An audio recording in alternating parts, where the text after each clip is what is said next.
자, 안녕하세요, 여러분. 꽃보다 취업 강원 대표입니다. 오늘은 여러분들한테 너무 반가운 소식, 현대백화점, 현대홈쇼핑 채용 공고를 가지고 왔습니다. 지금 2024년 상반기가 제가 봤을 때 최근 몇 년간 역대급으로 공고가 없고 채용을 해도 티오가 너무 없어요. 그래서 넣을 곳도 없고 정말 힘들다가 CJ에서 CJ그룹이 굉장히 많은 채용을 주었다가 그 후에 또 자잘자잘한 어떤 규모의 또 현대백화점 그룹이 채용 공고를 내줬습니다. 이렇게 어려운 시기일수록 여러분들이 정말로 적극적으로 지원해서 어떻게든 공백기를 만들지 않도록 노력해야 되고요. 자, 그러면 현대백화점 이제 채용 공고 제가 분석을 해드리겠습니다. 현대백화점 매년 매분기 저희 학생들이 계속 연속으로 가고 있어요. 지금 저희 학생 출신들이 더 현대에만 지금 몇 명이야. 지금 굉장히 분기마다 가고 있으니까 저도 반갑고 익숙한 곳이고, 여러분들이 진짜 잘 쓴 자소서 교육교수를 보면서 자소서란 게 이런 거구나 이런 거 느끼고 싶으신 분들은 상담 찾아오세요. 상담 찾아오시면 제가 쓴 거 보여드리면서 자소서에 대한 개념을 완전히 바꿀게요. 그리고 여러분들의 현재 자소서 성태평가 지금 내 스펙으로 어느 정도 갈 수 있는지 그런 거 제가 다 해드릴 테니까 제 상담 찾아오시면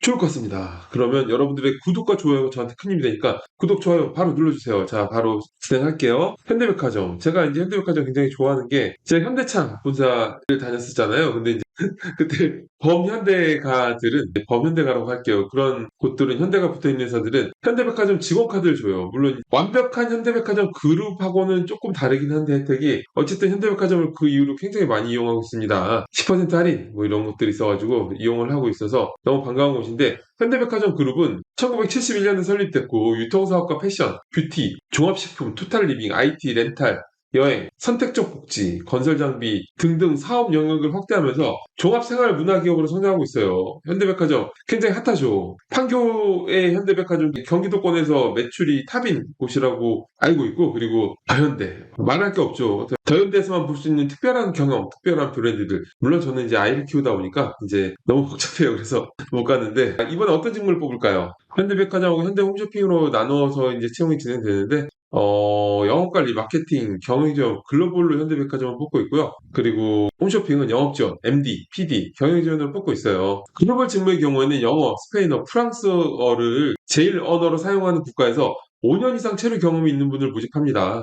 그리고 2024년 7월부에 인턴 실습을 하고 9월부에 근무 가능해야 돼요. 그래야지 여러분들이 지원하실 수가 있고요. 인턴이라고 되어 있는데 합격률이 굉장히 높습니다. 그러니까 걱정하지 마시고 지원하시면 좋습니다. 접수 방법은 자기소개서 전형이 일반 전형이 있고, 그리고 2분 이내의 동영상, PPT, PDF 등의 자유 양식 포트폴리오인 오픈 PR 전형이 있는데, 제가 이제 다양한 방법으로 이제 진행하는 학생들을 봤어요. 그런데 이제 2분 이내 동영상의 경우에는 분명 거기에 어떤 무기가 있어야겠죠. 나만의 어필할 수 있는 무기, 내가 자소서에서는 보여주지 못하는 무기가 있어야 되고, 예전에 이제 PPT로 이제 오픈 PR 전형으로 서류 합격해서 면접까지 가는 친구들도 봤는데, 정말로 굳이 PPT를 선택할 만한 무기가 있습니다. 아이디어들도 참신하게 그 안에 구성이 되어 있고요. 여러분들이 그런 아이디어가 있다면 오픈 PR 하는 게 좋고, 뭐 그런 특별히 그런 부분에 이제 어떤 스킬이 없다면은 제가 볼 때는 자소서 전형을 하는 게 좋아요. 그 외에 지방 권역 캠퍼스 리크루팅도 있습니다. 지원 마감은 4시 30분 17시까지예요. 자소서 항목은 5가지 항목인데 각각 500자의 글자 수 제한이 있습니다. 5번 항목이 킬포인트죠. 자, 보도록 할게요. 자, 지원 동기, 지원 직무에 적합하다고 생각하는 이유에 대해 기술하는 건데, 그러면 지원 동기를 작성하는 거죠. 왜냐면은 지원 동기는 원래 기원 동기하고 직무 지원 동기를 나누어 작성하는데, 제가 원래 직무 지원 동기를 작성할 때 경험에 기반한 본인의 직무에 대한 관심도와 적합성을 풀어내게끔 작성을 해요. 그렇기 때문에 이거는 일반적인 지원 동기를 풀어내면 됩니다. 기업 지원 동기는 지원자로서 프라이드를 가질 만한 내용을 진정성 있게 작성하면 되는데, 성장, 도전, 비전 등의 키워드로 서칭하면 효과적인 재료를 찾을 수가 있습니다. 자, 본인이 주도적으로 팀을 이끌어 목표에 도전해본 경험에 대해서 기술한 항목이에요. 여기 괄호에 쉽지 않은 목표에 도전한 이유 뭐 이런 설명이 있는데, 이런 거 안 읽어도 돼요. 이거는 그냥 스토리텔링을 하는 거예요. 이게 관련 경험을 선정해서 스토리텔링 하는 건데, 하도 학생들이 이런 경험 항목을 경험을 나열하듯이 마치 프로젝트 보고서처럼 성과 보고서처럼 적어놓으니까, 제발 스토리텔링을 좀 해주세요 라고 이제 이렇게 가로에 설명을 해준 거니까, 제가 하는 방식대로 스토리텔링 했던 저희 꽃보다 취업 학생들 같은 경우에는 이런 가로는 하나도 안 읽어도 돼요. 이걸 갖고 걱정하는 친구들이 있는데, 의도 자체가 스토리텔링 하는 거다. 여러분들 스토리텔링을 왜 해야 되냐면 자소서가 굉장히 많이 들어와요. 솔직히 자소서를 다 읽어보는 기업은 없습니다. 그래도 더 많이 읽어보는 기업이 있고 아닌 기업이 있는 것 같은데, 일단은 학교 학점 전공 뭐 이런 걸로 필터링이 들어가죠. 남은 자소서가 그래도 굉장히 많아요. 그래서 만약에 여러분들이 어떤 경험을 나열하는 식으로 성과 보고서, 프로젝트 보고서처럼 작성해버리면 이거를 읽을 수가 없어요. 이걸 읽으려면 외우면서 읽어야 돼요. 누가 이걸 외우면서 읽겠어요? 그러니 차라리 안 읽으면 되죠. 그래서 스토리텔링 경험 항목은 분명하게 경험 구체적이고 명확하게 작성하되 그 안에 스토리를 넣어서 한 호흡에 읽히도록 흡입력 있게 작성을 해야 되는 거고요. 자, 그렇다면 스토리텔링의 어떤 구조 자체는 뭘까요? 바로 상황을 제시해야 돼요. 상황을 바로 명확하게. 특히 500자에서는 군더더기가 없습니다. 딱 상황을 바로 제시하고 그 다음에 문제점, 해당 상황에서 생기는 어떤 문제점을 풀어내야 돼요. 여러분들이 스토리텔링, 드라마, 웹툰, 뭐 영화 이런 거 볼 때 주인공한테 몰입된 순간은 언젠가요? 그거는 주인공이 명확한 어떤 문제점을 다 맞닥뜨렸을 때, 시련에 처했을 때, 그때 와, 저 사람이 저걸 어떻게 해나갈까라는 어떤 흐름이 이어지는 거거든요. 궁금증이 생기죠. 그래서 문제점을 공감이 되도록 흡입력 있게 작성하는 게 굉장히 중요하고, 그리고 해당 문제를 겪으면서 얻게 된 역량의 순으로 풀어내야 되는데, 여기서는 이제 다양한 방향으로 여러분들이 선정해도 되죠.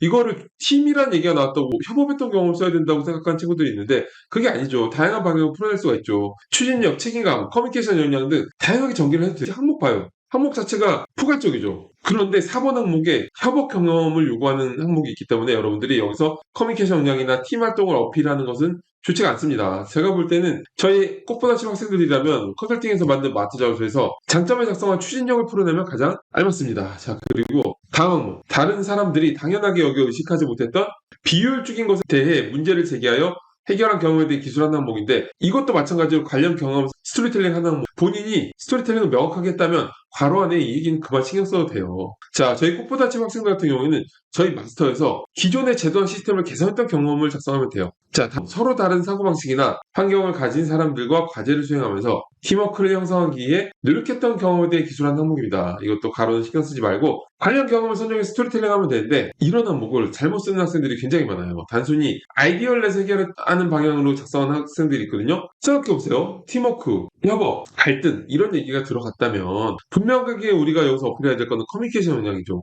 아무리 갈등 구조를 명확하게 잡았어도 단순히 아이디어를 내서 해결한 거라면 이걸 여러분들한테 굳이 이런 키워드를 적을 필요가 뭐가 있을까요? 그렇기 때문에 맞춤형, 상황에 맞는 맞춤형 역량을 풀어내는 게 맞고요. 자, 저희 꽃보다치 학생들이라면 마트 자료에서 갈등을 준비했던 경험을 명확하게 하면 되고요. 자, 마지막 이게 킬포인트라고 생각하는데 평소에 현대백화점을 이용하면서 느꼈던 장단점을 제시하고 현대백화점의 경쟁력을 제고할 수 있는 아이디어를 제시하는 항목입니다. 이런 항목의 포인트는 장점보다 단점이죠. 장점은 조금 큰 범위에서 작성하더라도 단점은 굉장히 구체적이고 명확하게 작성해야 돼요. 다만 500자의 장단점과 경쟁력 제고 방안을 모두 작성해야 되기 때문에 단점을 적고 경쟁력 제고 방안을 단점하고는 다른 흐름으로 작성해버리면 그 전체 구성이 굉장히 산만해져요. 그래서 단점을 작성하고 해당 단점을 개선하는 방향으로 풀어내는 것이 효과적입니다. 사실상 저는 너무 지겨워. 제가 이제 현대백화점 체험 당사자도 아니어서 자소서를 봐봐야 얼마나 보겠어요. 그런데도 맨날 PB 브랜드, 맨날 팝업 이거 너무 지겹거든요. 그러니까 여러분들이 다른 포인트를 갖고 오는 것도 괜찮을 것 같아요.